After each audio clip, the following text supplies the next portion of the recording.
উপস্থিত আছেন আমাদের চেম্বারের সিনিয়র সহসভাপতি জুয়েল ভাই, আরও উপস্থিত আছেন এই টুর্নামেন্টের প্রধান পৃষ্ঠপোষক মোস্তফা মিলন ভাই, সাকির ভাই, তারপরে এশিয়ান বাংলাদেশ এবং এই টুর্নামেন্টের আহ্বায়ক রেহানুল ইসলাম খোকা ভাই।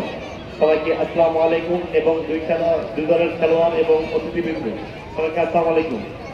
আসলে আমার অনেক ভালো লাগে যে আসলে আমি ছোট মানুষ, তারপরেও বারবার যখনই বালুবাড়ি সুপার কাপ অনুষ্ঠিত হয় তারা আমাকে স্মরণ করে এবং তারা আমাকে স্মরণ করার জন্য প্রথমে এই টুর্নামেন্টের যারা পরিচালনা করে সবাইকে আমি ধন্যবাদ জানাই যে আমি ছোট মানুষ, ক্ষুদ্র মানুষ, আমাকে তারা স্মরণ রাখে।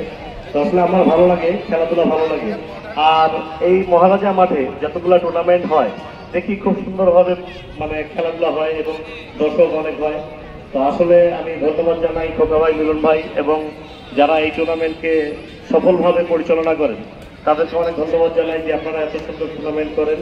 আর আগামীতেও করবেন ইনশাল্লাহ। আমাদেরকে যদি দেখেন আমরা অবশ্যই আসবো স্মরণ করিয়ে।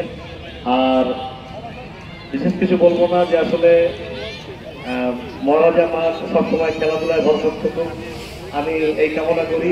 এবং বাংলাদেশ জাতীয়তাবাদী ছাত্র দল দিনাজপুর জেলা শাখার পক্ষ থেকে আমি মোহাম্মদুল ইসলাম ভারপ্রাপ্ত সভাপতি হিসাবে বলতে চাই, আপনারা খেলাধুলা করেন এবং দিনাজপুর জেলা ছাত্র দল আপনাদের পাশে ইনশাল্লাহ থাকবে।